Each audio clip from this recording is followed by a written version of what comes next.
రాగానే విశాఖపట్నం అది అన్నపోతే ఆడకే చేస్తామని వచ్చుగా మీ కేసీఆర్ మీకు ఫర్రేగా బాగా ఓటేసుకుంటారు కదా వెళ్ళి ప్రజానికి. ఇక్కడికి వచ్చి మేము ఇప్పుడు ఉమ్మడి రాజధాని అనేది శాంతం అయిపోయేటప్పుడు అనకపోతే మీరు స్టార్టింగ్లో పరిపాలన సాగించగానే మేము ఉమ్మడి రాజధాని బాగుంది, నేను సావలేను, ఇదంతా నేను అక్కడికే పోతానని కేసీఆర్ దగ్గరికి బాపయ్యా. తెలుగు వాళ్ళని లాయర్లతో సహా జడ్జిలతో సహా తిట్టిన మీకు హైకోర్టులో తిట్టించుకొని తన్నించుకొని తెలుగు ఎంప్లాయీస్ కానీ తెలుగు జనం కానీ ఎంత సఫర్ అయ్యారో ఉమ్మడి రాజధానిలో తెలియదండి ఎవరికి. ఉమ్మడి రాజధానిలో ఉన్నప్పుడు వాడు ఇడిపోయినాక కేసీఆర్ వెళ్ళేదాకా వాళ్ళని ఎన్ని తిట్టాడో ఎవరికి తెలియదా. కాబట్టి వీళ్ళనే మాటలు ఏమి లేదండి. ఇవాళ అక్కడికి వెళ్తున్నాం ఇక్కడికి వెళ్తున్నామని ఏం చెప్పక్కర్లా. ఉమ్మడి రాజధానికి వెళ్తున్నాం కాదు, ఉమ్మడి రాజధాని లేదు, ఇలా బొంద రాజధాని లేదు.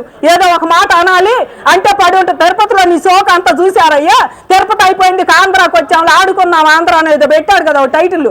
అట్లాగే ఇప్పుడు ఆంధ్ర అంతా ఆడుకున్నాం అని చెప్పి వచ్చాడు ఈవి సుబ్బారెడ్డి, రాజ్యసభకి వెళ్తున్నట్టున్నాడు.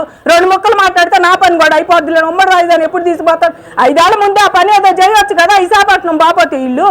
కాబట్టి వీళ్ళందరూ ఇప్పుడు తెలుగు వాళ్ళు ఎన్ని తిట్టినా ఎన్ని దచ్చించుకున్నా ఎంప్లాయీస్ ఎన్ని తిట్టించుకున్నా అక్కడ వాళ్ళు అందరూ ఎన్ని అనుకున్నా ఆడ ఉండాలి అంతే. చంద్రబాబు గారు ఇటు రాకూడదు, తీసుకురాకూడదు.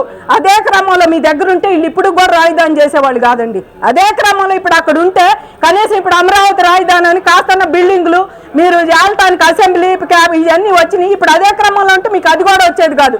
కాబట్టి వీళ్ళు చేసే పిచ్చి మాటలు పిచ్చి శాస్త్రకి ఇక్కడ ఎవరు కూడా చేయరండి. వీళ్ళకి అంత మైండ్ పోయి మాట్లాడుతున్నారు. తెల్లారు లెగితే ఎమ్మెల్యే ఎడిపోతున్నాడో తెలియట్లా, ఏ ఎంపీ ఎడిపోతున్నాడో తెలియట్లా.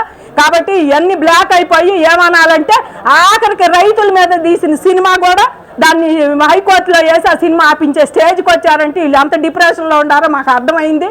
ఇవాళ జగన్మోహన్ రెడ్డి అందుకో అందరూ ఇల్లు లేనివాడు పరిపాలిస్తున్నా అంటే ఇల్లుండి నువ్వేం చేస్తున్నావు, జుట్టు బీక్కుంటున్నావు. మీడియా ముందుకు వచ్చి ఇల్లుండి నువ్వు జుట్టు బీకుతున్నావు అంతే, నువ్వేం చేయలే. ఇల్లుండి ఏమైనా చేసావా అంటే ఆంధ్రప్రదేశ్కి ₹1 ఇన్కమ్ వచ్చేది చేశారు ఎవరన్నా సరే సలహాదారులు కానీ మీరు కానీ. అంత తయ్యమంట సజ్జలో ఒకడు వస్తాడు సలహాదారుని, పార్టీకో మరి ప్రభుత్వానికో పార్టీకో తెలీదు.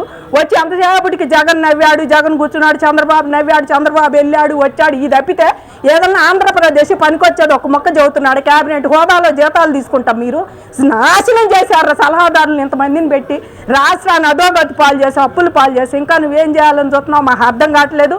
కాబట్టి జగన్మోహన్ రెడ్డికి మేము చెప్పేది ఒకటే అండి, ఈసారైనా మీ మంత్రులు అబద్ధాలు చెప్పకుండా మేనిఫెస్టో పెట్టండి.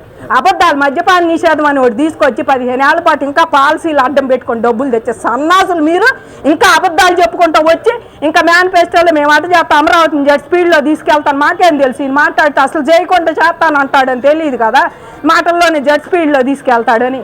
కాబట్టి ఒకటే చెబుతున్నాం, వీళ్ళందరూ సన్నాసులల్లే ప్రతి మాట మాట్లాడుకుని ఇంకో 15 రోజుల్లో ఈసీ ఎలక్షన్ కోడ్ వస్తుంది. ఈ 10 రోజుల్లో మీరేం మాట్లాడతారంటే నోటికి అద్దు పొద్దు లాంటి ఎప్పుడు మాట్లాడి సుబ్బారెడ్డి కూడా వస్తున్నాడు. ఒక మాట వీళ్ళు తిరుపతిలో చేసిన అన్నాడు సుబ్బారెడ్డి, ఇదివరకు మనం తిరుపతిలో దిగితే ఎక్కడైనా దేవుళ్ళి ఫోటోలు బాగా కనిపించాయి. ఇప్పుడు అవి కనపడతాయి, మీ బ్యానర్లు ఎక్కువైంది, వాళ్ళవి అసలు కనపడతలే దేవుడి మీ ఫోటోలు మీ బ్యానర్లు. ఇదివరకు తిరుపతి చైర్మన్ ఎవరంటే ఎవడు తెలిసేది కాదు. ఇప్పుడు నువ్వు పెద్ద పెద్ద బ్యానర్లు పెట్టి తిరుపతి నిండా మేమేనని చెప్పి చెబుతున్నారు. కాబట్టి అలాంటి గన్లు మీరు దేవుణ్ణి కూడా వదలనాళ్ళు మీరు. కాబట్టి మీరు ఏది చేసినా ఏది చెందినా ఈ 4 రోజులేనయ్యా పబ్బం గడుపుకోండి, సినిమాలు ఆపుకుంటారో మీ ఇష్టం వచ్చే. కరెక్ట్గా ఇంకో 6 మంది వస్తారు, కల్లా ఎలక్షన్ కోడ్ వచ్చింది, ఈసీ వస్తాడు, అప్పుడు కానీ మీ హవా మూలన పడిద్ది. ఈసారి గెలిచే పార్టీయే చంద్రబాబు నాయుడు ఖచ్చితంగా చెబుతాం మేము. ఎందుకంటే